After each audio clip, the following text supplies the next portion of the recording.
Et bonjour à tous et bienvenue dans la boutique Jeux des cartes Bordeaux pour cette 5e vidéo du vendredi. Salut Alex. Salut. Pas trop fatigué, ça va? Non, ça va. Bon, et coucou à Jeff aussi. Oui. Voilà, donc 5e vidéo du vendredi, vous connaissez le concept, on se balade dans la boutique et puis on fait le tour des nouveautés qui sont sorties cette semaine. Il y en a un peu, mais c'est un peu plus Cannes, parce que évidemment, vu qu'il y a Cannes qui va arriver, les éditeurs et les fournisseurs sont tous en stand-by et attendent de dégainer leur grosse sortie sur Cannes. Et c'est pas pour autant qu'il n'y a pas des jeux intéressants qui sont sortis, loin de là. D'ailleurs, on commence, hop, avec maintenant Domination. Donc ça, c'est un jeu par les créateurs de Muséum, pour ceux qui savent, Eric Dubuis et Olivier Mélison. Donc c'est un gros jeu, très gros jeu de stratège, où ils ont repris la mécanique du triomino. Voilà, c'est-à-dire qu'avec les triomino, vous allez poser, vous allez récupérer des ressources qui vont vous permettre d'agrandir votre civilisation. Alors c'est un jeu au thème très abstrait, hein, vous attendez pas, c'est un peu comme Adara, un thème très froid, une mécanique pour les grands stratèges, ça vous raconte pas d'histoire.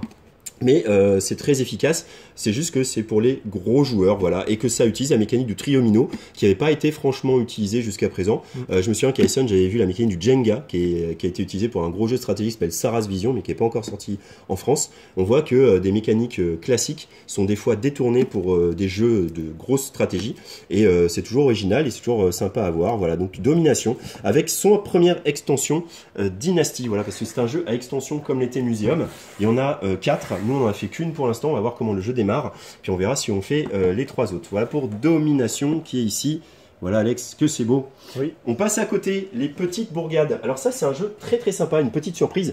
Pas pour les anglo-saxons, parce que le jeu est sorti il y a un an et il cartonne là-bas, parce que c'est un jeu, vous allez le voir, très dynamique, très familial, mais aussi stratège. Enfin, c'est vraiment le genre de jeu qui peut vous rendre accro. Et alors, il y a plein de mécaniques différentes là-dedans. On va trouver du roll and write un petit peu, vous allez voir pourquoi. On va trouver un petit peu du bingo, un peu comme Augustus, et vous allez voir pourquoi aussi. Et on va trouver un peu de quadropolis, avec donc du coup des bâtiments qui interagissent différemment selon où ils sont posés. Le jeu est très très simple. Vous avez votre petit plateau individuel comme ceci.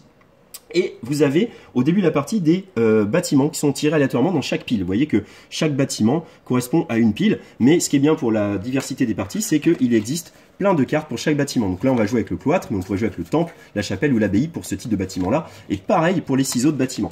Par contre, il devra y avoir toujours la maison de campagne. Il n'y a qu'une seule carte maison de campagne, il y aura toujours une maison de campagne de votre bourgade. Sans ça, où vont habiter les gens de votre bourgade? On se le demande. Votre petit plateau, ici, vous allez construire des bâtiments dessus. Et comment ça va se passer? Alors c'est le côté bingo. C'est-à-dire qu'à tour de jeu, un joueur prendra ce petit jeton-là, et il va annoncer une des ressources qu'il veut que l'on pose sur son plateau. Donc soit de la brique, soit du blé, soit de la pierre, soit du bois, soit du verre. Et il va dire, je veux que ce soit de la brique. Et là, tout le monde va devoir prendre un jeton brique et le poser sur son plateau. C'est là qu'il y a le côté bingo, le côté, vous allez râler, bah non, pas de la brique, j'en ai pas besoin. Pourquoi vous allez râler? Parce qu'en fait, vous allez essayer de constituer sur votre plateau ces formes-là, exactement, celles-là. Donc on voit que, je sais pas, moi, imaginons que j'ai déjà ça, comme ça. Attends, je l'avais fait pourtant, mais je l'avais dû l'enlever pour le montrer à Brice. Poum, voilà. J'ai ça qui est là, quelqu'un annonce du verre, ou j'annonce du verre, je le pose là, et on voit que j'ai réussi à créer le dessin de la maison de campagne. Du coup, je défausse ça, et je vais placer ma maison de campagne sur une des 3 cases occupées par les ressources. Sachant que maintenant cette case est bloquée, que je ne pourrai plus y poser de ressources. Donc petit à petit on va se bloquer et tous les bâtiments vont être différents. Donc il y a des bâtiments comme les maisons de campagne qui vont demander à être ravitaillés, c'est la ferme qui va les ravitailler. Évidemment le puits va marquer pour les maisons de campagne qui sont à côté. Il y a l'entrepôt qui va permettre de bloquer des ressources pour éviter d'être tributaire des ressources des adversaires qu'ils nomment. La taverne qui va marquer des points en fonction du nombre de tavernes que vous avez. Enfin bref, il y a plein de richesses dans le jeu, pourtant avec une très grande simplicité. Le côté roll and write il est là, c'est que on va essayer de bien goupiller son petit plateau, on va se retrouver bloqué. On va faire des stratégies différentes à chaque partie. On va essayer de gérer en disant, attends, là j'ai un L, je peux mettre ça, etc. C'est vraiment très sympa les petites bourgades. Ça vient d'arriver et c'est une bonne surprise parce que c'est pour joueurs aguerris ou joueurs familial. Voilà. On a passé un peu de temps sur la petite bourgade et hop, on se tourne vers Wildspace. Et là, c'est génial parce que vous dites, mais c'était pas dans la vidéo, ça sort bientôt en top exclusivité de chez Descartes Bordeaux, de 2 semaines avant, on vous prévient. Bah non, en fait, on a dû se planter dans les dates. Wildspace, il est sorti cette semaine, donc vous avez déjà une explication assez en long, en large et en travers dans la vidéo Ça sort bientôt qu'on a publié en début de semaine. C'est un format qu'on refera de temps en temps quand on aura des exclus. Ça n'était pas une vraie, c'est là. Les autres, c'est des vrais. Hein. Mais Wildspace est arrivé, voilà, donc c'est un jeu très malin de combo, vous allez voir. Vous allez gérer en 10 actions, donc c'est très court, c'est nerveux. Vous allez essayer de faire des petites combos, poser des cartes qui amènent telle carte, qui amènent telle carte. Il y a un petit côté très futé quand on fait attends, c'est à moi de jouer. Attends, regarde, je pose cette carte là, et puis du coup ça me donne le droit de poser cette carte là. Du coup je peux poser cette carte là, puis du coup je peux piocher 3 cartes. Et là vous êtes satisfait, vous avez un sentiment de gratitude du jeu parce qu'il vous a amené dans des petites sensations vraiment très sympas. Le but, bon voilà, vous l'avez vu dans la vidéo, et si ça n'est pas le cas, je vous invite à aller la voir. Voilà, c'est de poser des équipages soit tous différents pour marquer des points, soit tous identiques pour marquer des points, en mettant aussi des robots qui vont vous faire marquer des points et des émissaires qui vont vous donner des missions, qui vous font marquer des points. L'idée, c'est que vous êtes toujours tiraillé entre l'envie d'accumuler des cartes dans votre main pour pouvoir faire ces fameuses combos dont je vous ai parlé, mais aussi, à un moment, vos actions vont être limitées parce que quand vous avez atterri, vous n'avez qu'une autre action supplémentaire sur une planète et il va falloir que vous posiez des équipages pour débloquer les autres planètes. Donc, il va quand même falloir que vous jouiez des cartes. Vous êtes toujours tiraillé entre ces deux manières de jouer et le jeu est très très réussi. Voilà, c'est comme je le disais dans la vidéo, ça sort bientôt. C'est comme Littleton, comme Draftosaurus. On a ici un petit jeu, petit format, petit prix, qui va un peu mettre vos amis, votre famille au jeu de combo. Ils vont un peu fumer du cerveau au début, mais ils vont vite rentrer dedans parce que c'est quand même très très appréhendable comme jeu et c'est très réussi. Voilà, le Wild Space est arrivé chez Catch Up Games. Et Catch Up Games, on leur devait Fertility. Tu te souviens, Alex? Oui. On avait vachement aimé Fertility. C'est vrai. Ils avaient fait Sapiens aussi. Ils avaient fait Pharaon, qui était un peu plus gros joueur stratège. Donc ils sont dans plein de gammes différentes. Et en tout cas, Wild Space, on leur souhaite beaucoup de courage, beaucoup de chance sur ce jeu. Je pense qu'à Cannes, il sera démontré que les gens vont le découvrir. Mais c'est un jeu très sympa, très dynamique et pareil. Comme les petits bourgades pour joueurs aguerris ou pour joueurs un petit peu débutants. Voilà. Hop, on passe à côté, tu recules, tu me filmes en train d'avancer. Exactement, mais tu as juste oublié. J'ai oublié Gnomopolis qui est juste là. Voilà, on a aussi reçu, mais merci Alex, mais tu es ma mémoire vivante. Gnomopolis, voilà, Gnomopolis, alors c'est un jeu de gnome building, il faut bien inventer des tas de thèmes. Et ben en fait, le gnome building est de cup building, parce que vous allez mettre vos gnomes dans ces petites coupoles en plastique qui sont fournies dans la boîte, c'est pour ça qu'elle est aussi grosse. C'est un jeu de pose d'ouvriers et de building de vos ouvriers. Et c'est ça qui est très original, c'est qu'au début, vous commencez avec des travailleurs marrons et des enfants en vert. Vous allez faire grandir vos enfants pour les faire devenir marrons. Les marrons, vous allez les poser pour construire des bâtiments. Vous avez une vingtaine de bâtiments tous différents. Vous en tirez au fur et à mesure dans les parties. Les bâtiments, vous les mettez en votre cité qui vous amènent d'autres possibilités d'action en posant vos petits gnomes. Mais attention, parce que si vous gardez que des bâtisseurs, à un moment, il va falloir les transformer parce que des bâtiments, à la fin, vous font perdre des points si vous n'avez pas mis les gens censés y vivre. Voilà. Et vous avez des chercheurs, vous avez des scientifiques, etc. C'est très malin Gnomopolis.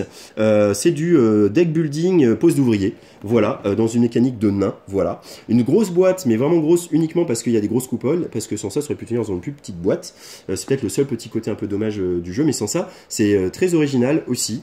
Et si vous aimez le deck building et les poses d'ouvriers, bah, vous avez un jeu très sympa. Voilà, chez Matago. Voilà, merci Alex. Miyabi, voilà. Parce que moi, j'étais impatient de montrer ton petit visage, quoi. La recommandation d'Alex, parce que tu avais joué à Vichy, au festival de Vichy. C'est un jeu chez ABBA dans la collection Soirée Jeux. C'est-à-dire, c'est la même collection que Karuba ou que Onga. Pour ceux qui connaissent Onga, qui a un peu moins de succès que Karuba. Donc, Miyabi, c'est un jeu de Michael Kisling. Michael Kisling, c'est un grand nom du jeu de société avec Kramer. Les Kramer et Kisling, à une époque, c'était waouh, il y a un Kramer et Kisling qui sort. C'est vraiment des jeux, voilà, toujours des jeux qui marquaient le moment ludique. Miyabi, on est sur un jeu qu'on va appeler puzzle game, hein, puisqu'on a utilisé ce terme pour beaucoup de jeux. C'est-à-dire, si vous aimez Azul, si vous aimez Sagrada, c'est ce genre de jeu où vous allez faire vos petites affaires sur votre petit plateau en essayant de constituer le plus possible de points. Et là, en l'occurrence, c'est un petit côté Tetris. Vous voyez qu'on va récupérer ces petites pièces-là pour les placer dans son jardin japonais, sachant qu'il y a des symboles sur les pièces et qu'il faut mettre le symbole dans la ligne indiquée. Par contre, une fois que vous avez mis votre pièce, vous allez poser un petit réverbère et vous allez interdiction jusqu'à la prochaine manche de poser autre chose dans la colonne où est le réverbère. Donc le but après, c'est un système de majorité. On va regarder qui est majoritaire sur chacun des petits symboles qu'il peut y avoir dans votre jardin. Mais il y a aussi un petit côté 3D parce que vous allez poser des petites tuiles en hauteur pour écraser des fois d'autres tuiles, mais pour gagner des points parce que ça devient un multiplicateur. C'est-à-dire que si vous êtes au 3e étage, vous marquez x3 le nombre de petits jetons, de petites ressources que vous avez réussi à poser. Voilà, c'est très fluide, c'est très joli. Moi j'adore la boîte. Qu'est-ce qu'elle est jolie cette boîte de Miyabi. Et c'est un Michael Kisling, voilà.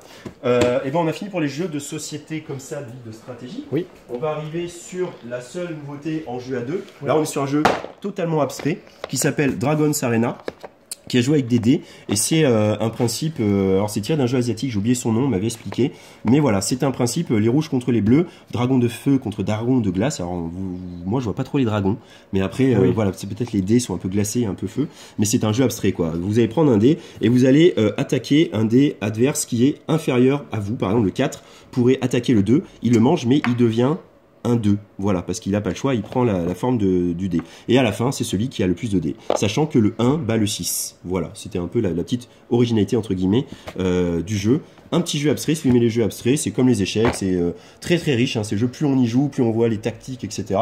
Après, le créateur du jeu a rajouté des petites cartes pour des petits pouvoirs en fonction des phases qui sont là, des petits socles aussi qu'on va mettre pour interdire l'accès à des cases. Le jeu a plus de richesse qu'il n'en a l'air comme ça. Voilà. Ensuite, on a du jeu de rôle. Alors le jeu de rôle, toc toc toc toc, les nouveautés dans l'actualité jeu de rôle. Eh bien nous avons la légende des 5 anneaux qui vient de ressortir en livre de règles, nouvelle version. Voilà, la légende des 5 anneaux dans cet univers médiéval un peu japonisant. Ouais. Voilà, donc c'est très joli, mais on n'a pas un exemplaire ouvert, donc on ne peut pas vous faire rêver en vous montrant les pages, mais c'est très joli. Un peu moins joli parce que c'est des bêtes monstrueuses. On a le bestiaire du supplément pour Cthulhu Hack, le jeu de rôle, et en plus que ce bestiaire est sorti Rouge Delaware qui va faire des enquêtes policières un peu glauques et l'aide de jeu Libri oui. Monstrorum. Voilà, ça vient d'arriver en jeu de rôle et je crois qu'on vient. Ah si, il y avait peut-être Starfinder, on n'avait pas parlé. Les mondes du pacte qui arrivaient aussi en nouveauté. Mais c'est vrai que c'était arrivé juste après la vidéo, donc ça pour nous ça a une semaine, mais c'est arrivé aussi. Et on a quasiment fini parce qu'on se retrouve de l'autre côté du comptoir pour vous présenter un seul jeu et pour vous reparler aussi avant du concours pour Cannes. On a lancé dans la vidéo d'avant un concours Cannes, vous avez juste à faire un pronostic, c'est-à-dire on vous présente les nouveautés, les jeux sélectionnés pour le festival de Cannes et il y a donc 3 catégories, enfants, experts, tout public, et on vous demande juste de faire un petit commentaire et de dire qu'est-ce que vous voyez gagner en enfant, en expert, en tout public, et si vous avez 2 bons pronostics sur 3, vous pouvez tirer au sort pour gagner Cosmopolite. Voilà, donc ça c'est vraiment bien, et n'oubliez pas, j'ai entendu à la radio qu'une dame avait gagné au loto-foot sans rien y connaître en jouant juste l'inverse de ce que pensait son mari, donc peut-être prenez l'inverse de nos pronostics, mais essayez de jouer parce que Cosmopolite a gagné, c'est chouette quand même. Voilà, et donc on finit avec la légende des 5 anneaux. Ah tiens, on en parlait en jeu de rôle, quelle transition, parce que c'est aussi un univers très intéressant qui a été développé en jeu de cartes évolutif. Voilà, donc là ce n'est pas le jeu de base, hein. Le jeu de base est sorti il y a bien longtemps et il y a plein de boîtes, il y a des boîtes de clans, etc. Et ça justement c'est une extension guerre des clans qui vient d'arriver, donc c'est des grosses boîtes qui lancent des nouveaux cycles en fait, un petit peu comme ils font dans Horror Arkham. Voilà, on a fini cette vidéo du vendredi, on vous donne rendez-vous à bientôt déjà à la boutique, venez nous voir, c'est super sympa, de plus en plus de gens disent je regarde les vidéos, c'est très sympa, nous ça nous fait toujours très plaisir de savoir qu'on est un petit peu regardé. On a des idées en tête, on n'en parlera pas tout de suite encore, mais on a des idées en tête. Déjà, vous avez vu qu'il y a plusieurs formats, donc ça peut peut-être justifier d'autres choses qu'une vidéo Facebook, mais ça, on en parlera plus tard. Alex, je te dis à bientôt. À bientôt. On se retrouve pour la prochaine vidéo en début de semaine prochaine, qui sera le top 7 des cartes, savoir les 7 meilleures ventes du magasin sur le mois de janvier 2020. D'ici là, portez-vous bien, amusez-vous bien, et à bientôt.